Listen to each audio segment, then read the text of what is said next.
Welcome to Talking with Tech. I'm your host, Rachel Madel, joined as always by Chris Bugay. Hey, Chris. Hey, Rachel, what's going on?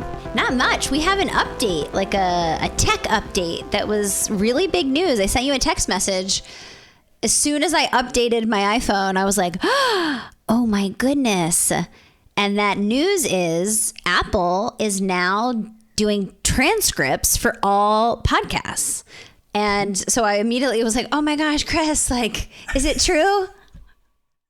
And then I immediately said, oh, okay, let me go back to the very first episode and pull it up and see, does it work for like all the episodes? And sure enough, the very first episode back with Ajit, if you think way back then, it had a transcript for it. It's like, oh, awesome. So obviously, well, I guess it's not obvious, but I have not gone back and tested all 300 plus episodes. But if the first one and the most recent one, then we're hoping all the ones in between also have transcripts through Apple Podcasts.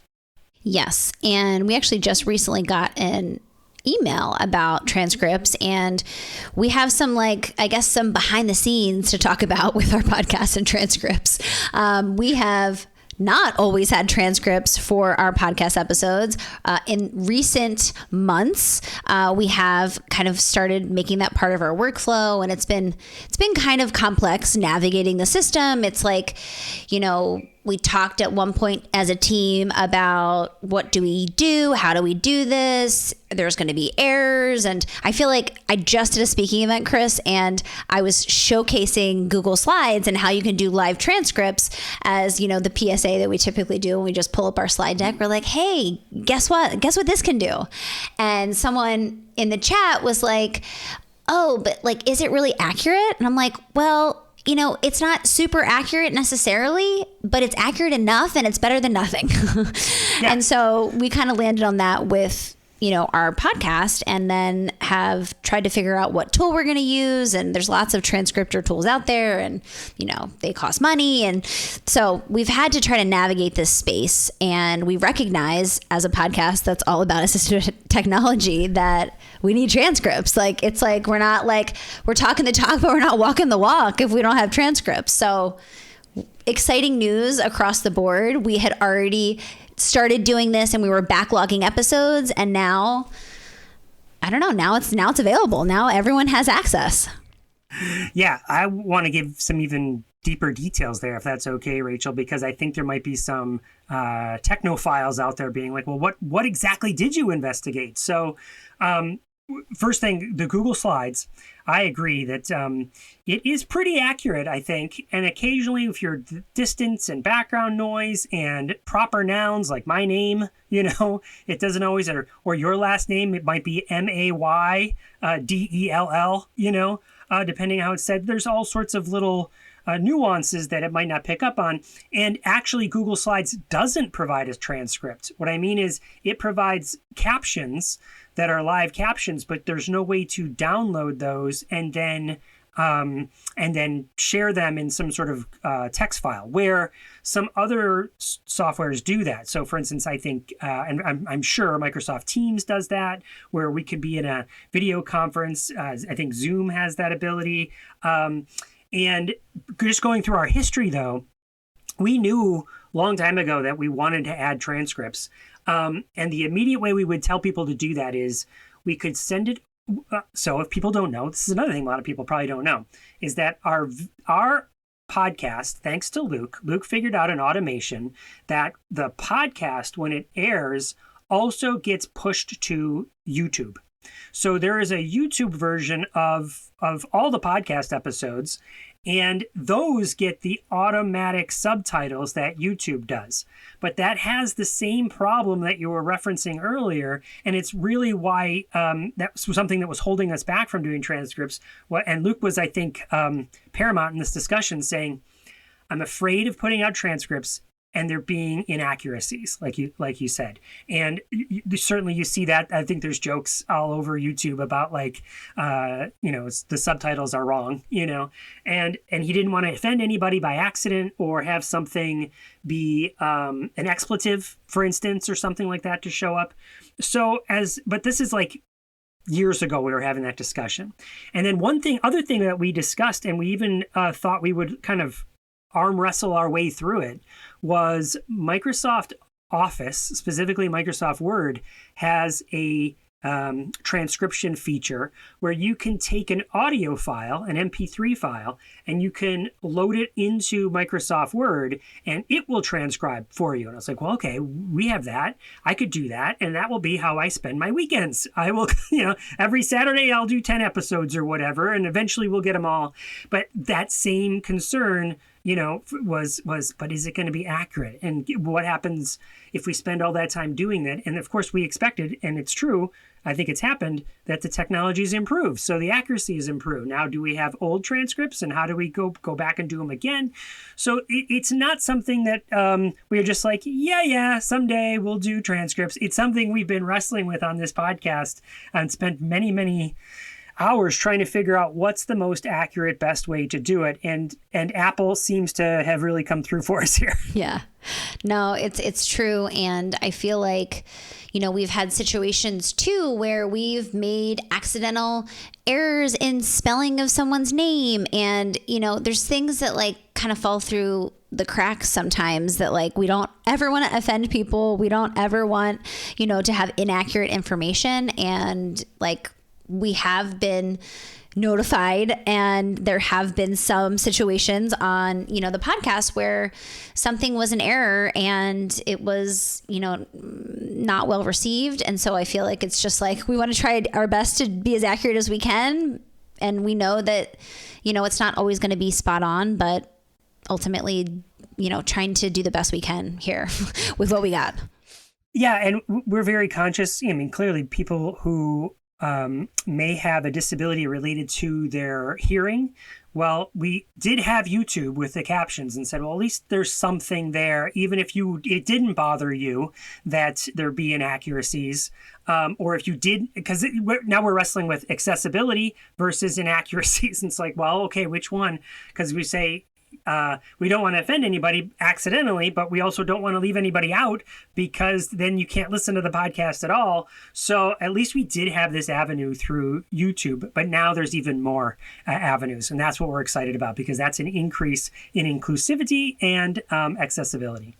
Yeah. And just generally speaking, it's been really cool over the last couple of years to see those features start to pop up everywhere.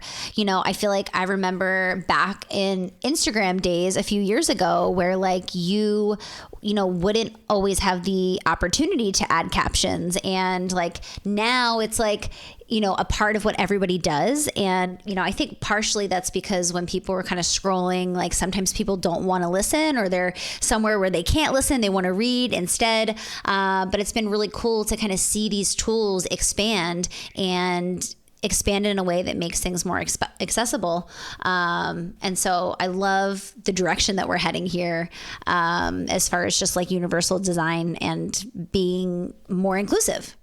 And let's keep going with that. Let's level that up, because like Microsoft Teams and of course Zoom I think you might have to pay extra for it, but those transcription features, then the next step is to take it into Copilot or ChatGPT or some other generative AI tool and say, hey, can you summarize this for us? Can you provide this in the top 10 takeaways from this, right? How would you write the title for this discussion? Like there's all sorts of things generative AI can do so that it can level up the experience. So it's not just, bam, here's the text. Here's some things you can do with that text. Totally. I mean, we are using so much AI in my online business. I'm like, is there a course out there that can teach me how to train ChatGPT for my marketing? And my team does an amazing job of utilizing that. So even when we're not using the video, Chris, like meaning we're sending an email or, I feel like now on social media, the trend is like very short video clips. So it's kind of just like a teaser and then it's like, read the caption for more. Like all of that, like our process is I just record a video and my team grabs the transcript. Like if I'm trying to share a story about a case and it's going to go out to our email list or anything at all, I'm recording video and I'm just like, and then they're pulling the transcript and then they're, using AI to kind of like summarize, figure out titles, like all the things. And so it's just like, it's really cool what this technology can do. And, I have to go in and make sure that it sounds like my voice and there's no, inaccuracies. And my team kind of does that too first before they send it to me for review. But it's just like saving so much time. Like, it's just like, it's crazy how just so much time is being saved with generative AI. And once again, it's an example where technology built for people with disabilities, taking audio and turning it into text so people who can't hear that audio can have a different modality for it to experience that same content, is now something that is being used by the masses and expanding everybody's productivity. There's just that trend continues to exist over the last 30 years and maybe even longer. Something else, Rachel, is a great place where you said short videos and generative AI. You were talking about those two concepts. That reminds me of our Patreon, because we often share short videos that we've recorded or that we find over on Patreon. And certainly generative AI tools and how to use them have been kind of a constant theme over there recently. What are your thoughts about Patreon?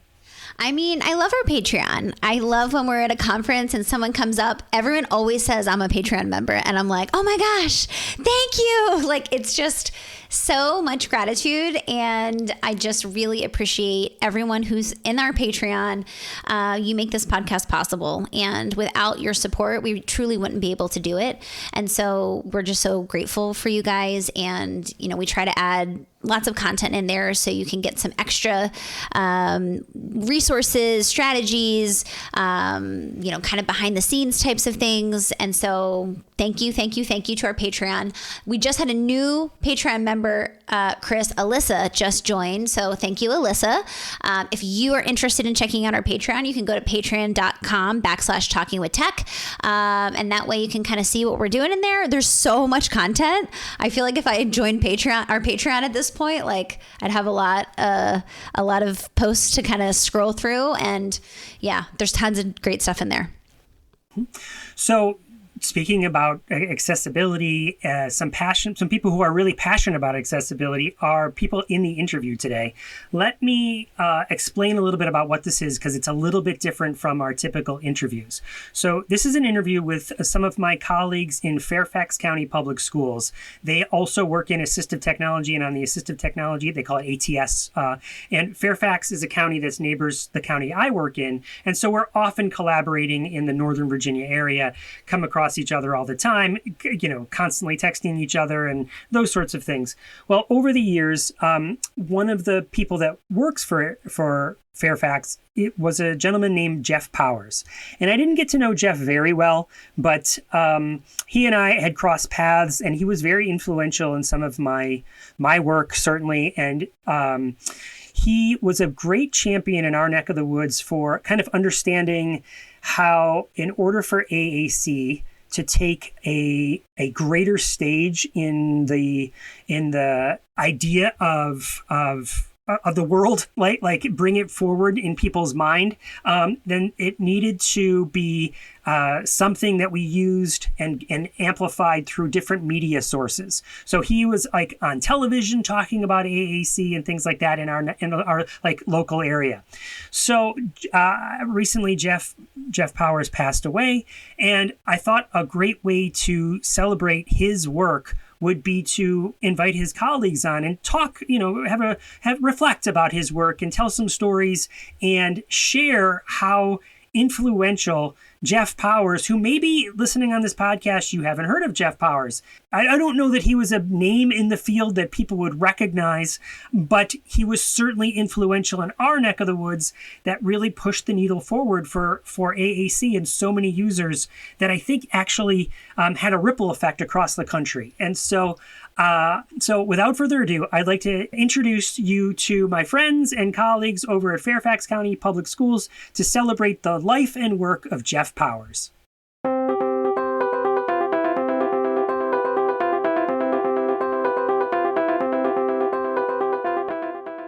Do you love this podcast? We would love for you to take a second and leave us a review on iTunes. That way, more people can find this podcast and learn how to support individuals using AAC.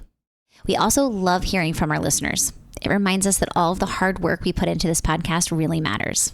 And don't forget to subscribe so you always know when we release new podcasts. Now let's head back into the episode.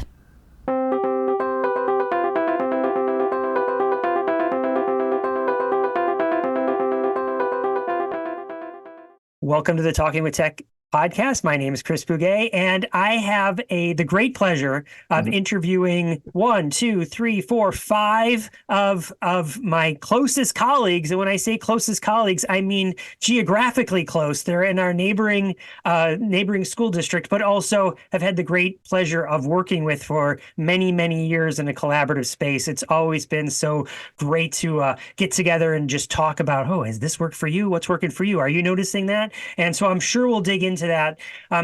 Also under the greater umbrella of celebrating one of our beloved colleagues who passed away recently, and we would just want to celebrate his work. So who am I talking about? I'm talking about a number of members of the Fairfax County Public Schools Assistive Technology team. So let's go around the horn here. The way to do this is I will, maybe Jeff, I'll start with you, do a quick introduction, and at the end, you choose the next person, and the next person choose the next person, and this way we'll go through everybody. Cool? Sounds great. So I guess that means you just ceded to me and I'm on. So yes, sounds good. So I will say, Chris, I'm going to start by complimenting you even before I introduce myself. I absolutely agree. I can't compliment you enough on the collaboration that we've had between our two districts. I think that both districts and all of our kids, so it's not just kids in Fairfax County Public Schools, but in Loudoun County Public Schools, we've all grown because we've had these types of conversations. So kudos to you. And I don't know, Chris, how long have I known you? I mean, at least 15 years, at least. At least 15 years. For people that go way back, Jeff, you were on the AT Tipscast. We did a live recording talking about podcasting, and that might be the first time we ever met. And right away, I just hey, we're going to record this and put it on the episode. You're like, yeah, let's do it. And we had this whole conversation about podcasting. I remember that now. I totally forgot about that. So wholly full circle, we're coming back around and doing it again, 15, 20 years later. Yes. And let's keep going. Going. Yeah. So there we go. Introductions. So I'm Jeff Sisk, and I manage the assistive technology program here in Fairfax County Public Schools. And just not just only myself, but the district. So we're a large district sitting below Washington, D.C., very similar to Loudoun County. We have approximately 185,000 students in our district. 29,000 of those students are identified as having IEPs or 504 plans within special education. And then our assistive technology work, we have 3,000 of those students who receive AT accommodations through our program and through IEPs and 504 plans. And of those 3,000, 1,500 of those are identified as augmentative communication users, which we'll talk about, today too. But I would not say that those are the only ones, but certainly there's most of them within our district. So it is a large population of students that I feel that, that the work that we're going to discuss today directly impacts. So that's my introduction. With that, I'll move to Jennifer Carr, who can introduce herself next. Thank you. So I'm Jennifer Carr. I have been an AT coach for many years. And within the last 5 years, I took on an educational specialist role, which means that I support and supervise the coaches who are out in the schools. And I try to do everything I can to make sure that their work is supported and they know that they're appreciated, and just be part of the team for the work that we're all doing for kids. And I'll hand off to Meaghan. I knew that was coming. I was just waiting. So I'm Meaghan Tracy. My title is Assistive Technology Integration Specialist. I have the longest title of the three of us. My role is a little bit different than Jeff and Jennifer. I'm actually in a position that Jeff used to be in. But my role is a lot more of the technical side, setting up equipment, iPads, computers, and dealing with kind of IT on different issues. Things like software approval, and that type of thing. I've also been around for a while. I was an AT coach for 10 years, and then I decided to move to the other side, and I went to a middle school, and I was what we call a school-based technology specialist, or an SBIT. And it was really enlightening to me to be able to work in that capacity. And then I had the opportunity to come back to APS and work in Jeff's role. So it's been exciting. It's been a ride. And Meaghan, before you introduce the next person, I just got to tell you a quick Meaghan story because I don't know if you know this story. No, but I'm nervous. Maybe you'll remember it. Again, many, many years ago, I had the great opportunity to write a book called The Practical and Fun Guide to Assistive Technology. And that was with Sally Norton Darr. And so we had written the book and it was being published by ISTE. And ISTE had put out like a little flyer saying, hey, this book is coming. And you and I met at maybe one of your conferences, maybe the RATE conference. I don't know. There's Fairfax puts on a conference called RATE. Maybe we'll get into it. I've been there before, but somewhere you and I came across and you said, Chris, I have this book. I don't have the book yet, but I have it. I printed it out, this flyer. I've got it up in my cubicle or wherever it was in my workstation, and I look at it every day. I can't wait for it to come out. And I was like, oh, that's so awesome. And I remember like walking away going, oh my gosh, someone's actually going to read this book. like I mean, that's the one person. But it gave me great confidence, you know, to like, okay, maybe this is needed, you know, because you don't really know. And so just that moment has stuck with me all these years that I don't know that I would have the confidence to continue writing, to continue to have these sorts of podcast experiences if it wasn't for maybe one of those moments where you bolstered me to say, that I'm looking forward to that. So thank you. I think that started from the calendar. Did the calendar come first? The calendar did come first. I loved that calendar. Like every day I had it on my desk and every day I tore it off. So I think that's what sparked it. So you sparked me too. Like I would use your tips everywhere I could. Awesome. Yeah. So I am now going to throw it to Colleen. Colleen, you're up. Okay. And I'm Colleen Kalamajka. And I think we're all going to say we've been with Assistive Technology Services for a very long time. I came into Fairfax County straight out of grad school and worked as a speech language pathologist before I came and put on my ATS hat when it was ITS. So that was a good long while ago. So I serve as an assistive technology coach here in Fairfax County. And Ashley will talk probably a little bit more about that too, but we get to go out into schools and work with children, assess what they might need to access the curriculum. We get to work with teachers and support staff and related service providers to get them trained up on any kind of technology tools they might need in the classroom. And then we also get to help work with other school teams to bring in the inclusive tools to the classroom. So that's the fun part we get to do as well. And I'll tell you that your name comes to mind all the time with me because when we do assistive technology trainings for AAC, we show your video on aided language stimulation. Yes. And we show that video at all of our trainings and it's at the end and it brings everything together. So thank you for showing that video. All right. Thanks, Colleen. Who's next? Ashley Kiley. That's me. Yeah, so my name's Ashley Kiley. My story is very similar to Colleen's. I was hired from the speech department right out of grad school.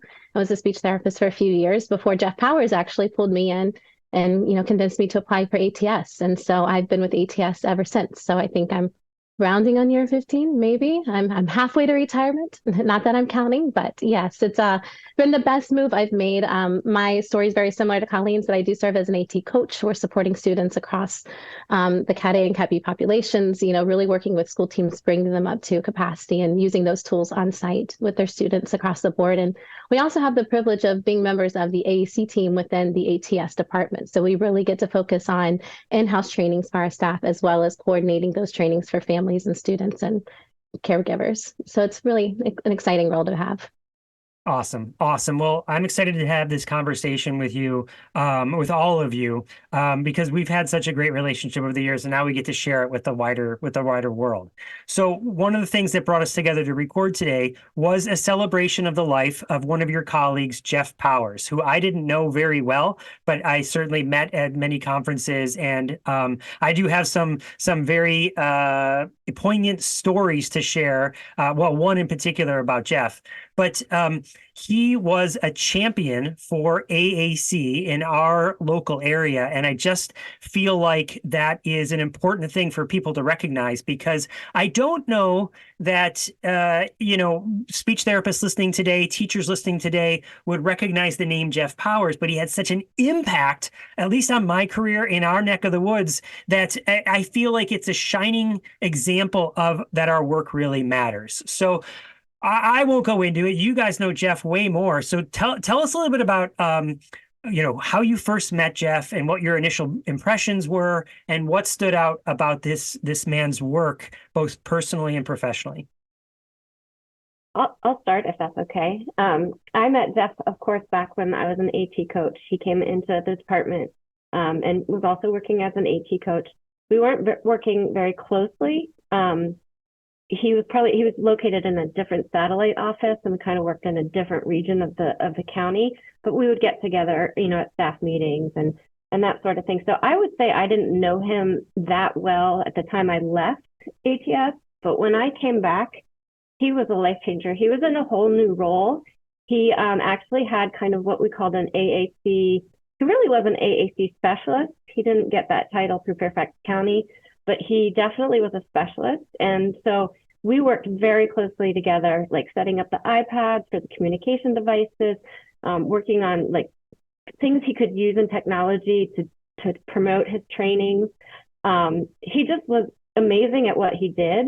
And it was really great. We had a really good working relationship for those last few years when I came back into this role. I won't go on too long, so go ahead, Jeff.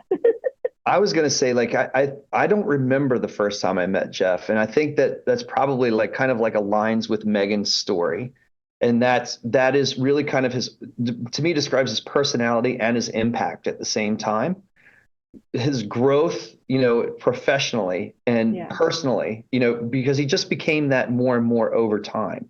He was, he kind of crept into your world, both personally and professionally. So I have long memories with Jeff, both personally and professionally, of doing things with him. But like Meaghan's description, you asked me earlier today, Chris, like what, if, in ideal circumstances, what type of roles and resources would I have in our AT program? And Meaghan hit that nail on the head. I think there is a need for somebody like an AT-AAC specialist in any program that's out there. And we didn't know that when Jeff was first hired. We didn't have that when Jeff was first hired. And we were moving towards that. And Jeff became that to us in a certain degree without actually knowing it or intending for it to happen. But because of his expertise and because of his personality, the combination of the both, that formed over time. And then, as Meaghan said, it became invaluable. And that's where Ashley and Colleen are today. They're really left with like trying to fulfill that. And because we recognize the impact of that and that need still being there. So I think that's my experience with him and the impact of that personality and professional approach still today. So to piggyback on that, also, I was trying to remember the exact moment that I met Jeff Powers. And again, like Meaghan pointed out, he was kind of at a different site a lot of the time. And I think I was coming and going, like having kids. And so lots of things were fuzzy for me. And I was a little like, oh gosh, how am I going to respond to this? Like thinking about this. But it is I'm thinking about it. I feel like I've never not known Jeff Powers, right? Mm-hmm. It wasn't like, when did I meet him? And let's share that story. I feel like more of the story is going forward and just how he was able to like kind of enter into any situation and, just have this wonderful approach and ability to kind of share of himself, but also want to hear about you. It wasn't all one-sided. He just had this really great way about him that, we are all blessed to know. I can kind of share a little similar experience to that because I first met Jeff when I came right out of grad school and I worked at an ESY site my very first year out. So I had very complex needs. The kids were much older. I was in a secondary site. I was normally with my PAC students and preschool kids. And I was just deer in the headlights, like, what do I do? No one's talking to me. Like, where do I get started? And so the wonderful thing about Jeff is that he really had this ability to meet you where you are, so you feel like you can still do the job at hand, and took it in those small steps. So you felt comfortable, confident, and kind of moved on. And I think that his ability to do that um, resonated with me personally and professionally, and I think that that's my most memorable meeting of him the first time. And then how our relationship went from teaching me how to use Boardmaker 6 to now we are like geeking out and texting each other, like, did you see this new eye gaze product? Like, and really kind of building that excitement and being able to kind of bounce ideas off of each other, and how all of that evolved over the years is pretty special. I guess I'll share because I actually knew Jeff before he was ATS. I was at that site where he worked, and he actually was the speech language pathologist at Pulley Center, which is, career instruction. And he also worked at West Potomac High School. And so he worked in both those areas as speech language pathologist. And it's really neat because he actually met his wife at one of those schools as well. So both he and his wife, Melissa, have been in the county since, the very, very beginning. So it's really nice to hear about a family who they started off working together, and then they still both work in special education and serve students and families together. But I got to meet him.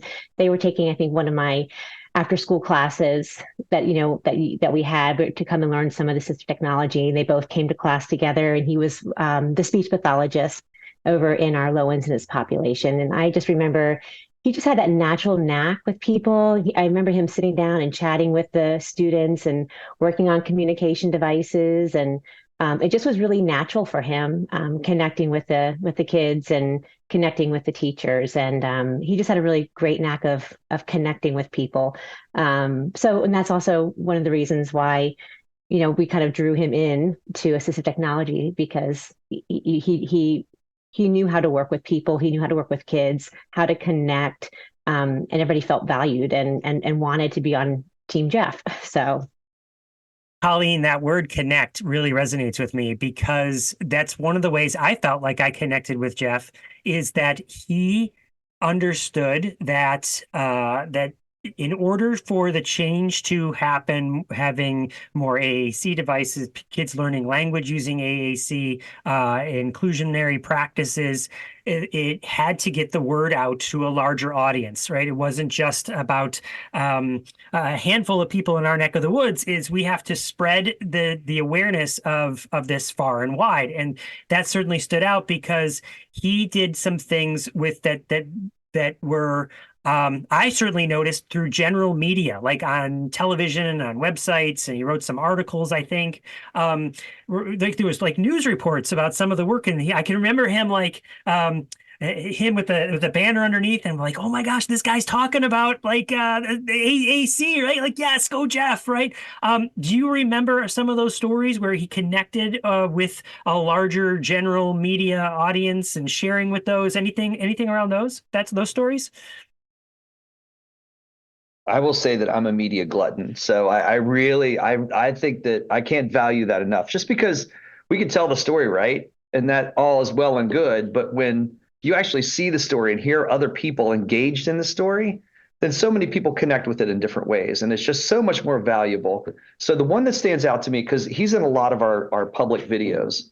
So if you're watching, you haven't been to the Fairfax County Public Schools Assistive Technology website, do that search, Assistive Technology, Fairfax County Public Schools. You'll jump into our website.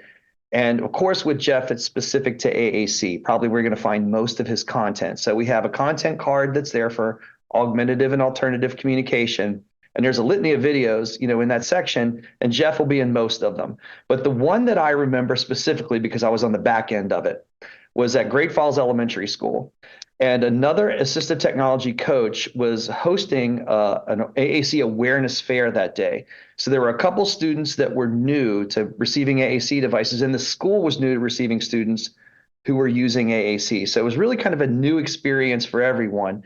And this coach decided to build a fair around AAC awareness so that general education students could see augmentative communication devices, what they look like, how students communicate through them. And we're going from classroom to classroom to participate in this fair. And there was other fair events going on that day too. But the principal to really kind of advertise what was happening at her school at Great Falls Elementary, also then called out our FCPS media just by chance. So, and then by chance, I also happened to be observing everything that was happening at the school that day. And in that video, you never see this AT coach that I'm talking about. You only see Jeff, and Jeff was there to help, but he is him. So with his knowledge base and his gentle, demeanor and approach, and he was camera friendly, he just wound up being interviewed more and more and more, to the point when I saw the final product, Jeff was the one that was speaking. And I know who that AT coach was, but because I was there, I know that. But if you watch the video, you're really not going to find her, which is really kind of that, what you're speaking to, Chris, like how and like I said, I never remember the first time that I met Jeff, but I certainly remember Jeff, how he kind of crept into everything that was happening, and he had the professional knowledge to do it and the personability to do it. And I think a lot of these videos are evidence of that. Yeah, he definitely was a superstar, like our own Ashley Kiley, as you mentioned earlier. But one of the things too that he did a lot of, and this is with the help of Ashley and Colleen as well, and the AAC team, is he did a lot of training, and he recorded them, or like he had the notion to record them and share them out, that way with the public or with our own staff or within FCPS. So that's not necessarily media related, but I think he was a great trainer, and Colleen and Ashley, you can agree with me. I think he was also like insightful enough to know, hey, we should record these and make some training videos so that this word can spread. And that was back, that was years ago probably, right? But it's made a huge impact, I think, on our county as a whole to have, those materials that he had the insight of creating. Yeah, I just want to comment on that real quick. Jeff, can you think about how many years ago that was, that story you were just saying? That wasn't too long ago. I want to say that it was before the pandemic. So probably 2018. Yeah, I was going to say when I first started. Okay, yeah, so 2018, 17, 18. 6 years ago. So that, plus the story, Meaghan, you were just saying about having the forethought to think, I'm going to start recording things, and we need to duplicate ourselves so people can listen to stuff and watch stuff when we're actually working with other people, right, to propagate that. I really just think that's forward thinking. Like back in 2018, I don't know how many people were going into general ed classrooms with AAC doing full-scale interventions, like you said, Jeff complimenting the other coach. But that's really like now we're actually, a lot of people listening be like, Chris, we're still not doing that. It's like, right, they were doing it, right? So I just think that's awesome that he was there to support it, but then also that forethought to replicate and duplicate yourself and maybe set a trend for that. So thank you for that, Meaghan. Any other stories? Well, I was just going to say something about how the AAC team and Jeff, and they did put together all of these trainings, right, that you could view at and on your own time, and wherever you needed it, it was there for you. We've had asks of people much higher than us of, oh, can you put this, can you have training available at any time, and can it be put into like our larger countywide training system called MyPDE? And we were like, yeah, actually we can. That's not going to be, it's going to be a little bit of a zig and a zag, but that's not a start from the beginning and figure out what we're going to say and what message we need to have. We just might need to tweak it. And so because of the work of Jeff and Ashley and Colleen and the AAC team, we were ready before the ask came, which was, speaks again to everything that he kind of thought forward about. And also, this just reminded me, the other thing, before it got into the professional platform that it's in now through our MyPDE or professional learning system, Jeff, he, bless his heart, he did everything he could to learn Edpuzzle. And so the AAC team and Jeff created, their trainings and put them all in Edpuzzle. And then they would send out the link to Edpuzzle. They'd have questions to make sure people were watching. They didn't, you probably allowed for rewind. I don't remember, guys. And then they had to go and add all those names into the MyPDE so the teachers would get credit for it. But he was like, hell bent on getting those videos out there so that people could view them from, a spot more comfortable for them. That was another thing. Do you remember that, Ashley? Oh, yeah. And to add on to that, when we were first getting into Google Classroom, we would create these Google courses. And so we create multiple videos, and we had modular 1, section 1, and we had like all the way up to 13.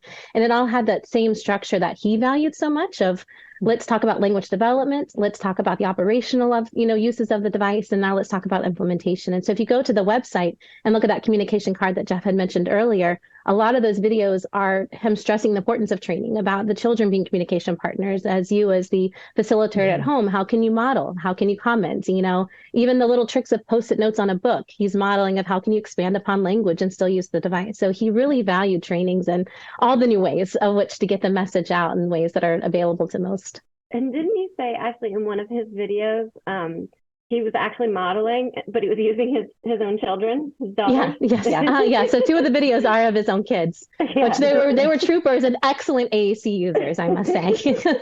They are on our Fairfax County webpage too. If you go down to the very bottom, you'll see them as he's reading and modeling. It's so fun. I have to say that he also knew his audience, because when I was out on maternity leave, like 8 or 9 years ago, before we started doing a lot of these posting videos professionally in the county, Ashley and Jeff dabbled in reaching our own personal ATS community by putting together some very entertaining videos that had bantering back and forth, and so we got to see them. Ashley and I got to laugh at them a few months ago. But he knew how to reach who he needed to reach, and he was okay being the silly guy or the fun guy.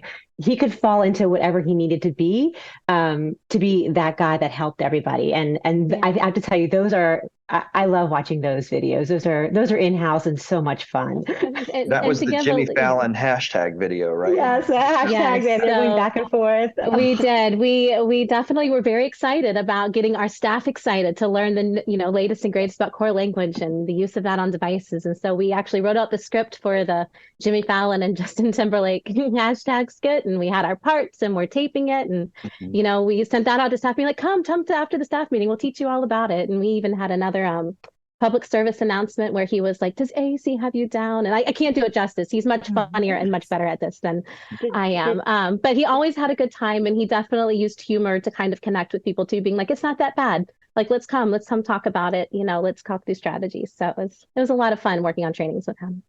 Oh, that sounds awesome. I'm sad that I didn't get to make a video with him.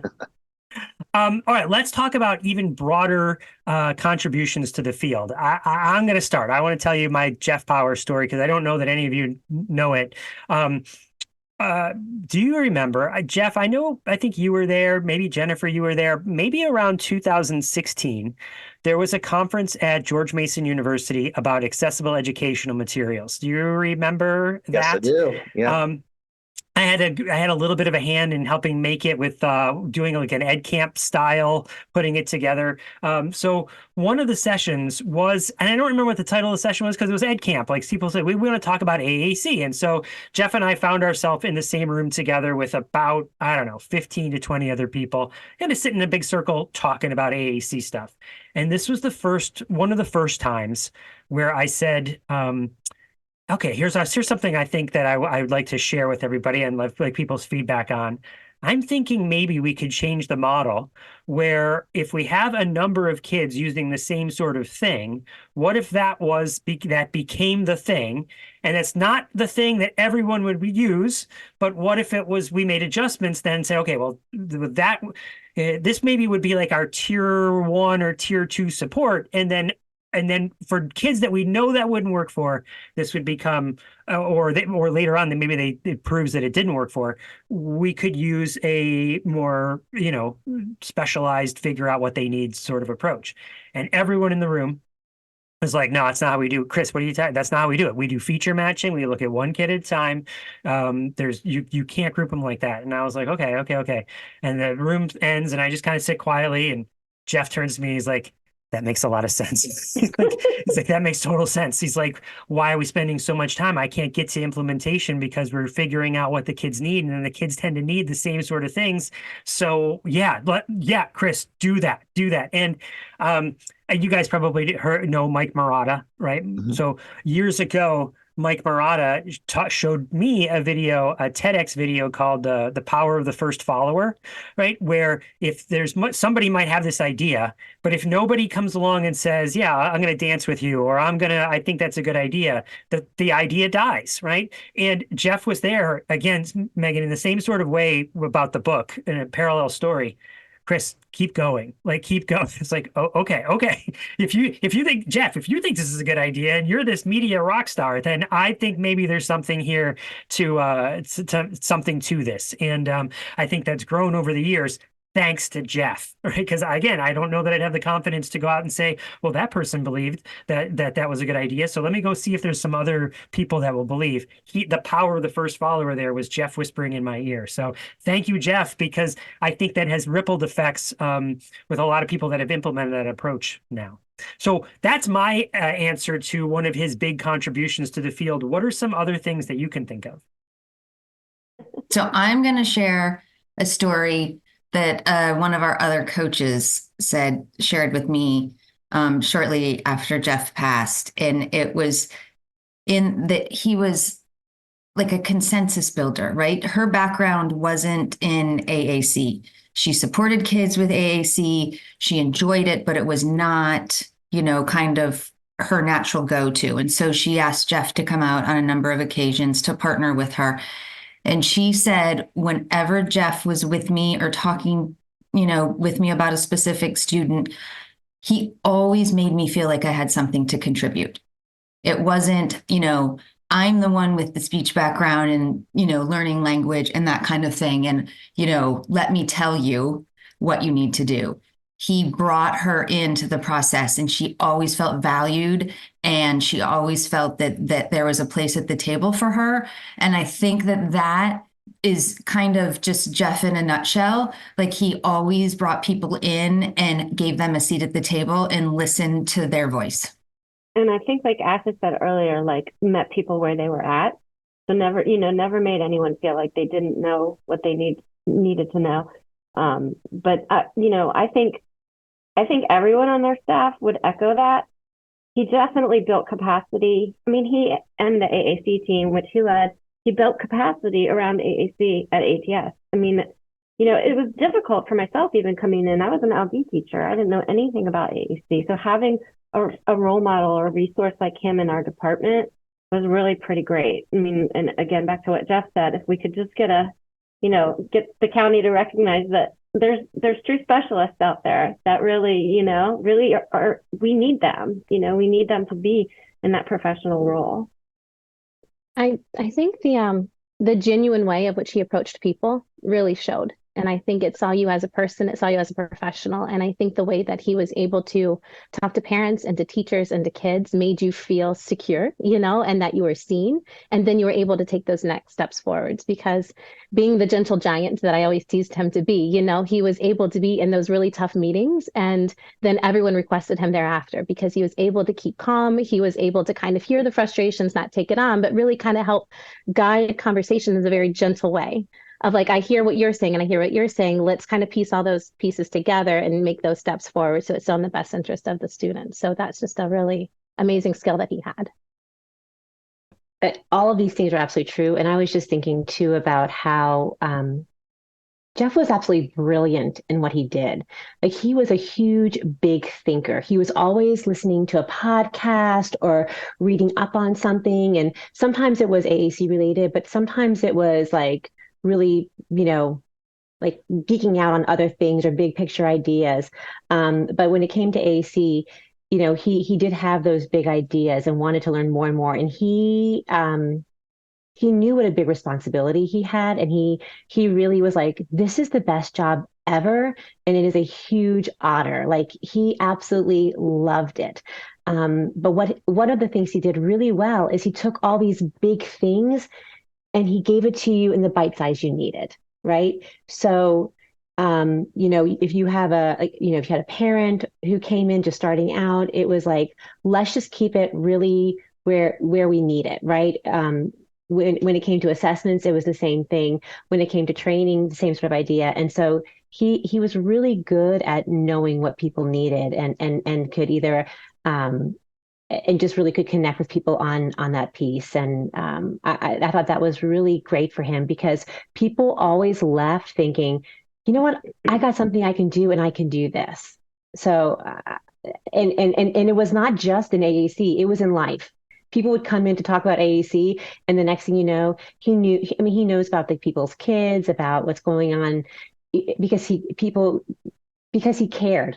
That's the one thing. Everybody was like, oh, he was everybody's best friend. Like he was, yeah, and he remembered. So, and that's how his approach was just so unique. He always had time for people, but he still did the research. He still did the investigation. He was still really, really knowledgeable. Hey, Colleen, I was wondering if you could share the story of the t-shirts, because you were really instrumental in creating those. Sure. So when we were, well, I don't know, maybe you guys know this story or not, but when we were in the hospital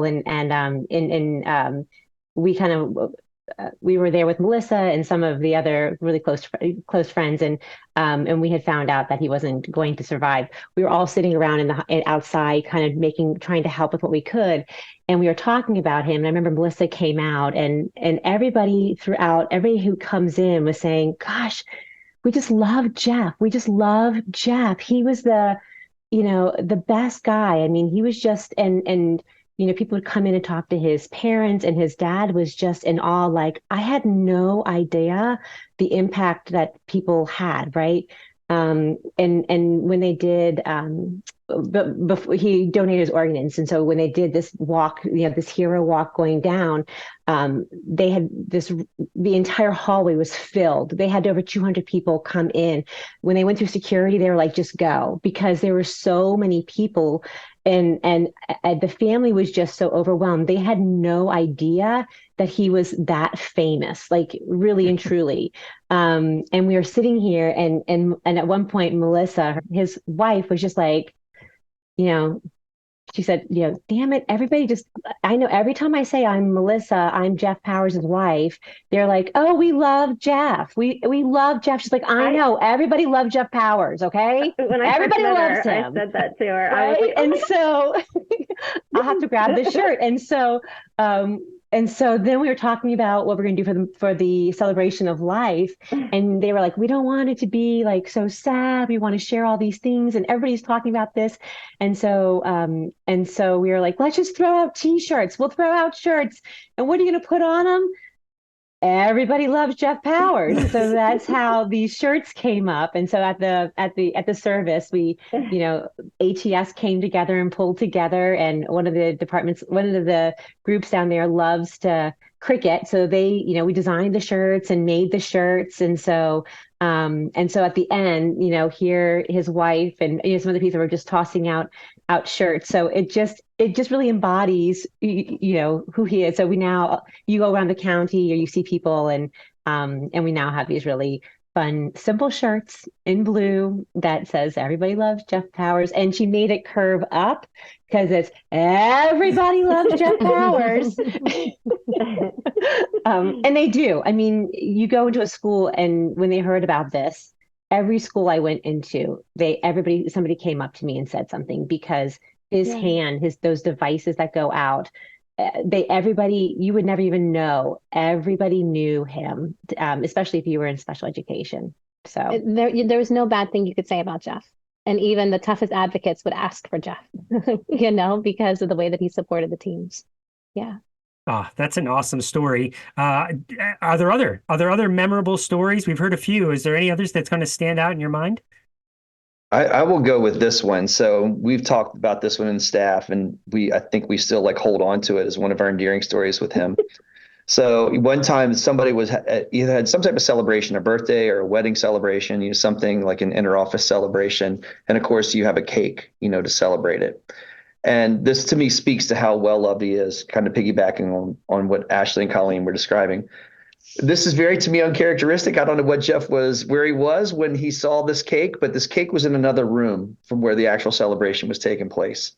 So Jeff not only went to go to cut a piece of the cake before the celebration was over, but he cut the centerpiece out of the cake. So he literally cut a hole in the middle of the cake because that was the piece that he preferred. And he then manages to walk into the room where everybody is celebrating and is the only guy, and I think the only even male, like holding this piece of cake to a now shocked audience. But instead of like coming back at Jeff, it was laughed off and appreciated and endeared so quickly. There was no backlash to this move whatsoever. He's the only guy I know that could pull off something like that. And now to this day, we celebrate Jeff whenever we have a cake by cutting out the middle of the cake. That remains his piece. Yeah, I have to say it was for my first baby. And okay, congratulations, okay. Colleen. And they cut Yeah. out the C. They cut out the C in Colleen. But I have this new understanding of this because everybody was on his case because he came in late to the party and here he came in and everybody thought he was clueless. But after he passed and we started talking more and more about it, I realized he actually was very calculated because he was the guy that looked straight-laced, but he was a huge cut-up. And that was actually very much planned out. And I did not know until 10 years later that he totally did it on purpose. And I was like, I bet you he totally did this on purpose. And he kept it quiet and people talked about it for years and he never said a word. But the joke, he was laughing at everybody else being like, you fools, I got your number. I know it.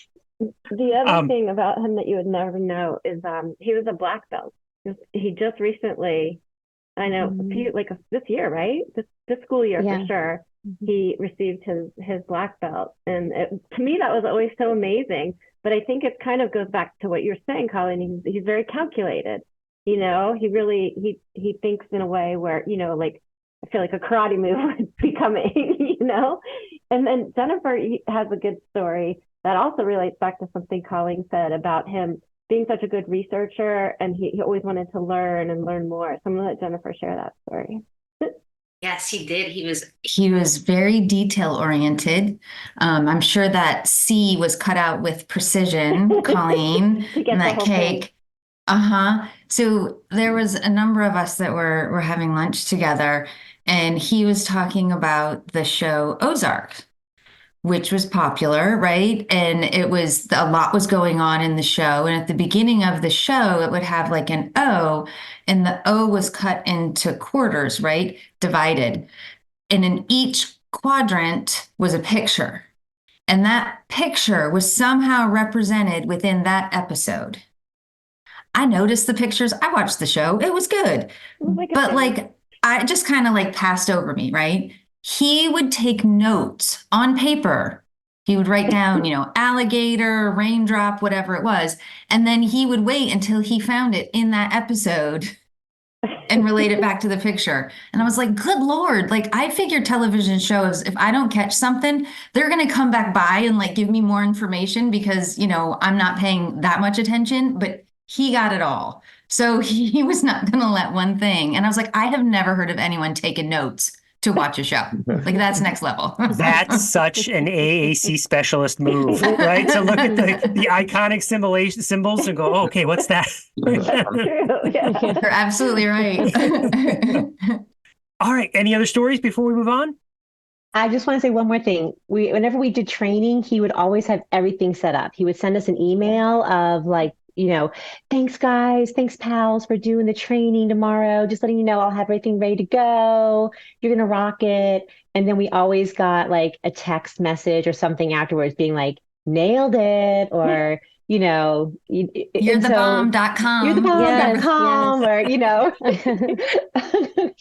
He was always so encouraging, of everyone. And that's crazy that and I keep going back to it, but he was so genuine and such a wealth of knowledge. And it wasn't just about AC. It was about TV shows or music or restaurants for the right price. He had the best places in town to go to, So, he was just a well-rounded guy in a lot of areas, How do you think his work will continue to influence you into the future?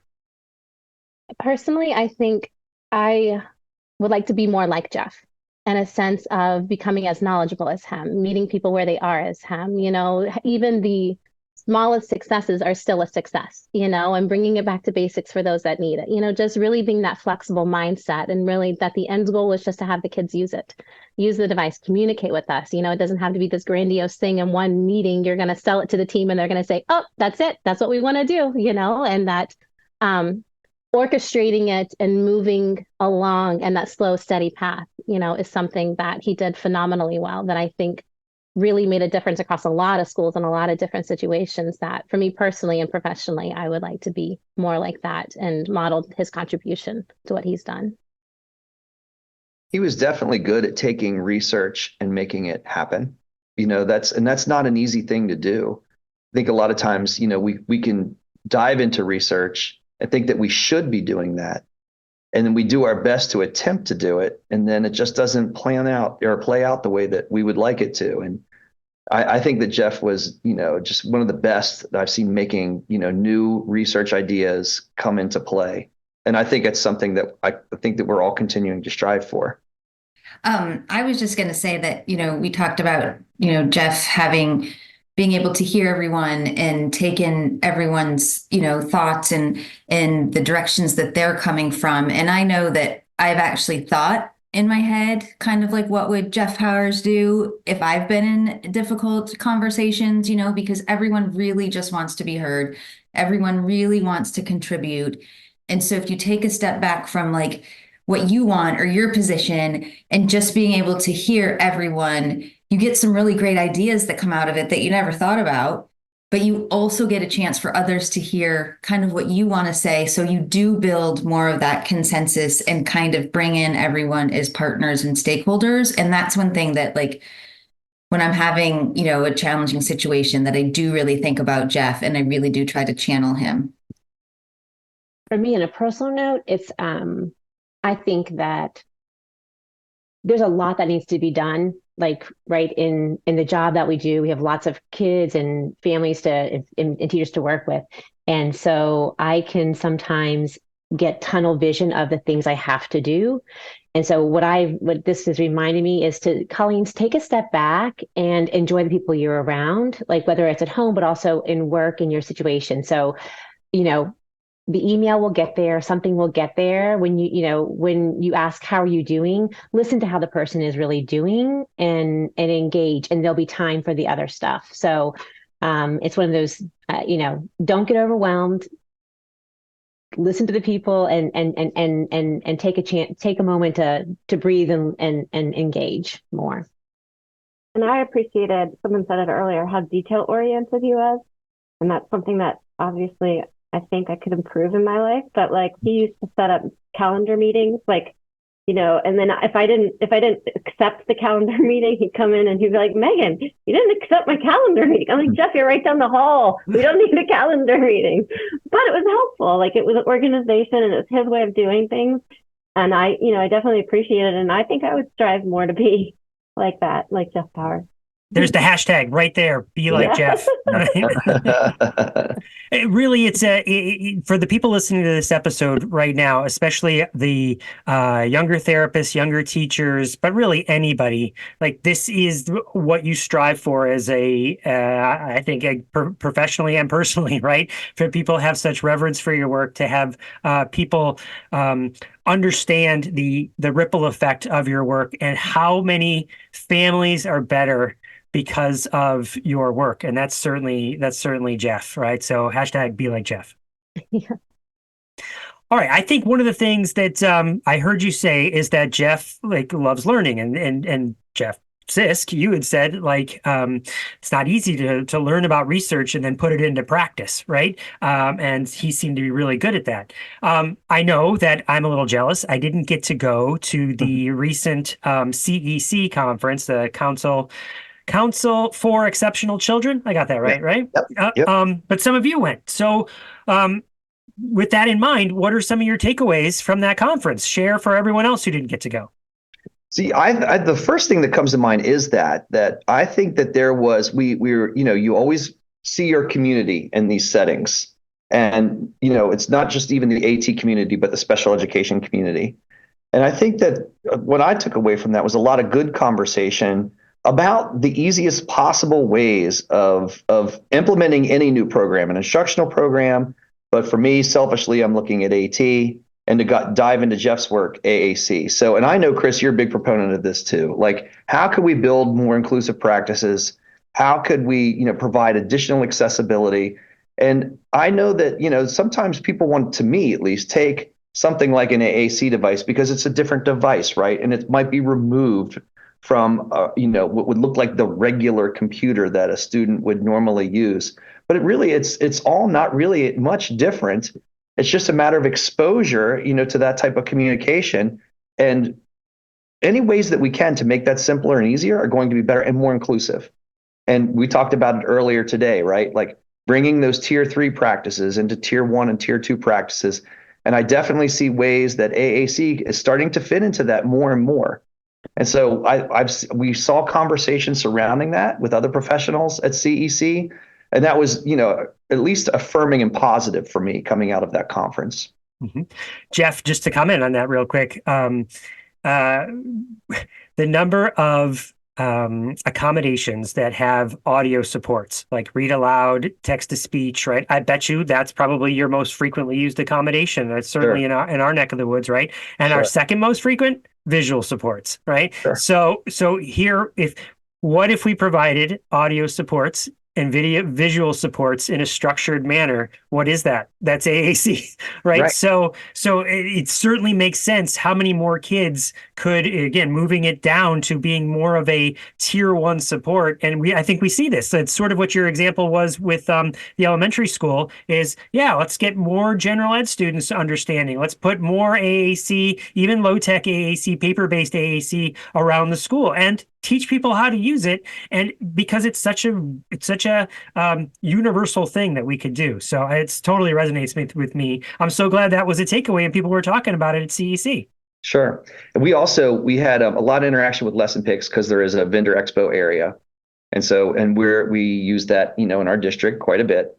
So like what you're speaking to in terms of visual supports, of course, that vendor, of course, is going to appreciate that. But, but that is a direction that they're interested in also, right? Like it's more about than just creating, instructional visuals for worksheets. And I hate to use that word, but, whatever, those old traditional materials that we don't like so much.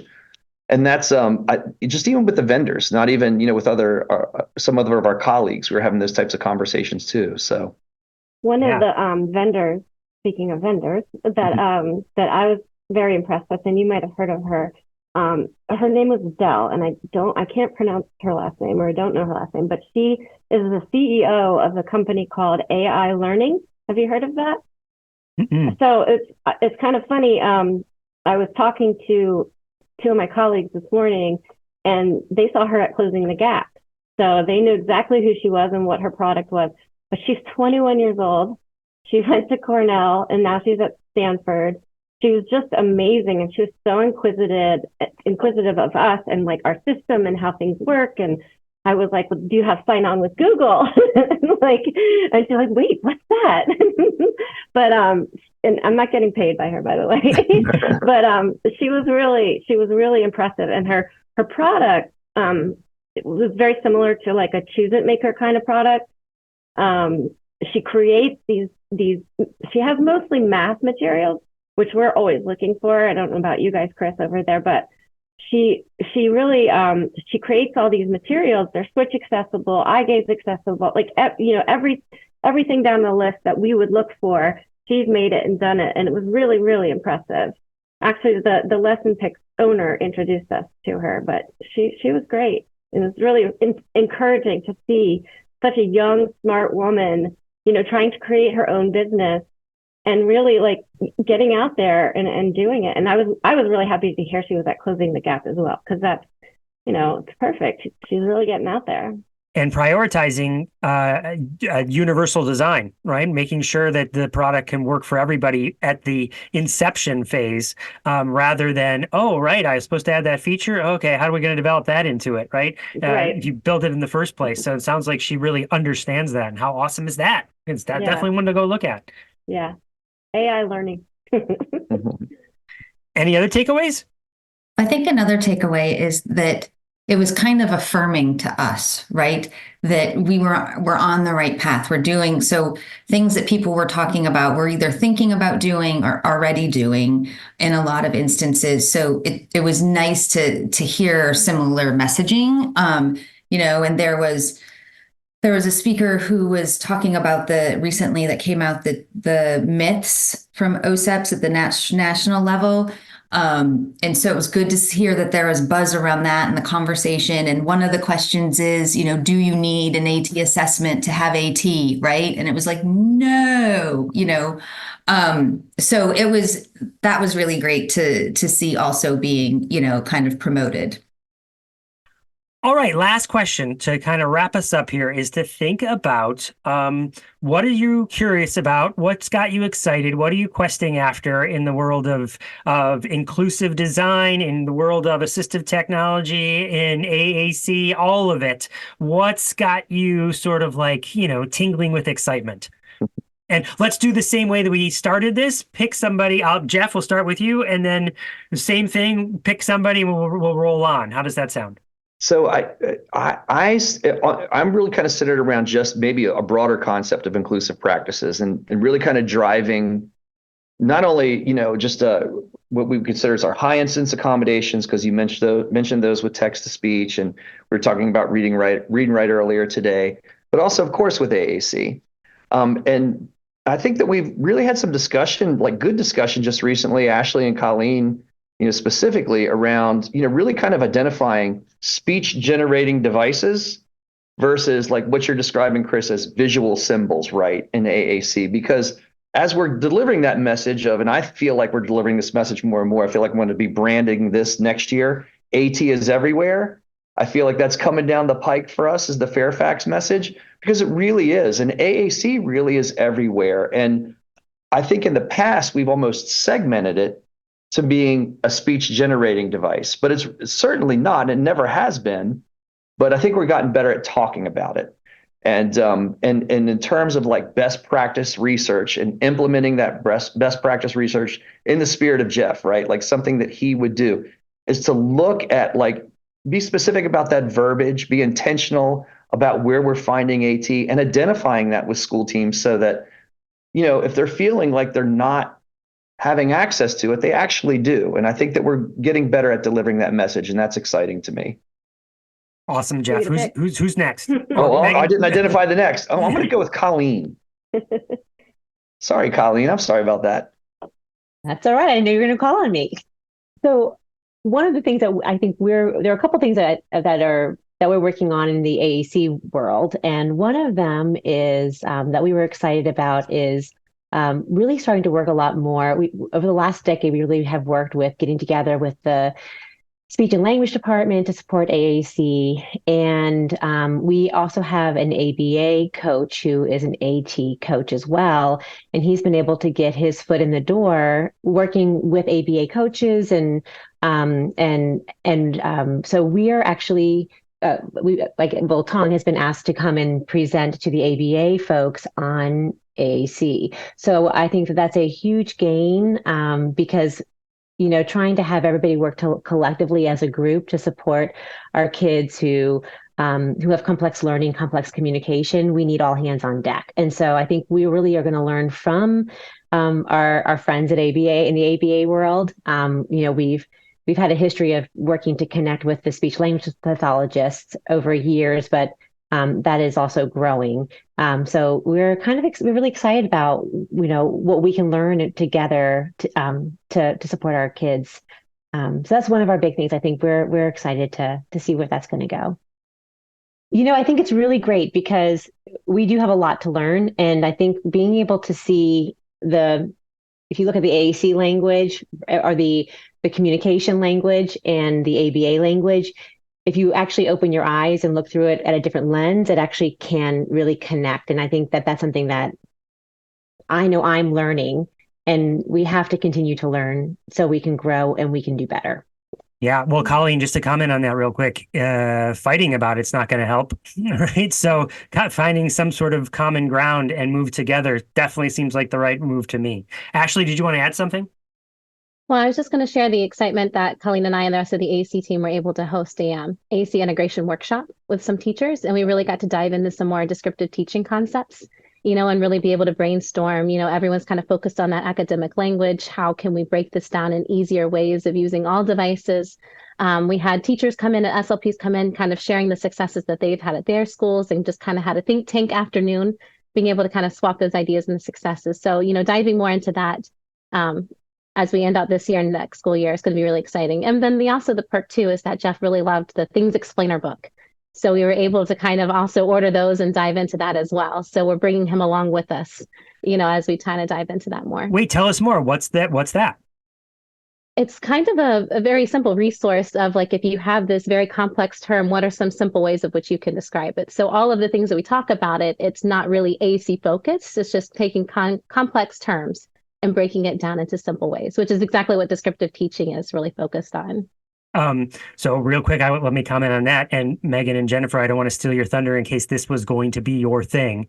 But recently I just had somebody email me about like, hey, could we take all of this academic vocabulary, ask AI to create pages of it so kids could then go navigate it. And I was like, let me tell you about descriptive teaching. Let's go learn about that, because that's a thing. This is the better way to use AI. Take the academic language, put it in there and say, hey, AI, how would you describe this using the 150 most frequently used words, right? That's so for anything that's not in that book, now you have AI that can help you use it to learn about it. So, all right. So with that, Jennifer or Meaghan, who wants to go next? I can go. I was just thinking about our county has a huge push starting this year surrounding UDL. So obviously we in special ed have known about it for forever, but they're really pushing it in instructional services. And I think it's helping to bridge, to make a bridge, I guess, between IS and DSS. And we're really excited to be, or I'm really excited, so about you guys, but I'm really excited to be kind of helping push that along and showing them some of the tools that we have, like Jeff said, that are the all-inclusive tools that should be available for everyone. And this, so I'm really excited about that. And it's something that in my world of AT, I've always wanted. And this is more, can't even speak, specifically to like the Cat A population, because it's always so frustrating to me to walk into a room where I placed one co-writer and no one's using it because it's the one co-writer, right? Or the one Office Smart or whatever. So that's always been very discouraging. And if we can bring these tools to everyone and everyone starts using them, I think that, we're going to do such a service to the students. So Meaghan, let me comment on that for a second. So Sure. People, I get asked sometimes from people that are trying to start AAC programs or inclusive design programs or something, like, how do I get my administrator on board? And we run through a litany of things, but one of those strategies is, what are your neighbors doing? I heard one video once where someone said, we were trying to get recycling up in our neighborhood, and it was like, well, it'll save you money, or maybe it was solar panels on your roof. It'll save you money. It looks cool. It is good for the environment. Nope. All your neighbors are doing it. Oh, wait, everyone else is doing it? Okay, yeah. Well, when can I get it signed up? And so that's a strategy that I often share with people that ask me, is like, look around to your neighbors and see what they're doing, because that might be really motivating to other administrators. And that's a strategy I've used my entire career with you guys. It's like, well, take a look at, like, Fairfax is talking about UDL. Are you did you do their instructional design team's talking about UDL? Are we talking about it over here? Like, it's such a great strategy. I don't think there's anyone in IS at this point that doesn't know that Loudoun County has read and write for every student. Yeah, I'm glad it goes both ways. That's great. Definitely. Jennifer? Yeah, so to piggyback on what Meaghan was saying about UDL, like I attended a 2-day training that had people from, it wasn't just AT folks, right? There was only me in the room as an AT person. Everyone else was across the board. IS, IT, there were, people in senior leadership. And so it was really exciting to be in the room. And again, it was kind of like okay, finally, like, we have been talking about this. I ran across like a presentation I did in 2010 and I was talking about UDL, right? So we're here, we're going to take it, like they're there now and we're going to run with it. But I think one important point that Meaghan brought up is that she's going to bring back Alpha Smarts. Did you hear that? I think make sure you talk to everyone at Loudon, Chris, and make sure you get Alpha Smarts in everyone's hands. Jane is going as well. But Chris, in all realistically, do you get requests for Alpha Smarts ever? No, not anymore. Because we're one-to-one Chromebooks. So no, but you still get you guys are that way too, right? With 1-to-1, we get an occasional, I would say 1 to 2 requests a year for an Alpha Smart. Well, we've upgraded. It's the Neo. It's the Neo. Yes. Yeah. You upgraded from 15 years ago. Yes. Right. Oh, that's too funny. And it's usually centered around internet access. So they're trying to limit that and just have it focused on the word processing. Gotcha. Well, the answer. Again, this is why we're such good friends around this. Is like, let's teach them how to use the internet effectively, not lock them out. Let's lead with education, not with restriction. Guys, this was so wonderful. Thank you for taking your time today to celebrate the work of Jeff and to share your knowledge and experiences and his. Everybody listening right now, please go over to the Fairfax website. Check out that card that Jeff is saying. We'll have it linked in our show notes so you can find it. Even if you can't do a search, it'll be there. And see Jeff, see his actions, and see all the great work that Fairfax County Public Schools is doing. Jeff Powers. Yes, Jeff Powers. Yes. Yeah. And go see all the awesome work they're doing to spread inclusive design, universal design, assistive technology, and AAC to the wider audience. Thanks, guys. Thank you, Chris. Thanks, Chris. Thanks, Chris. Always good.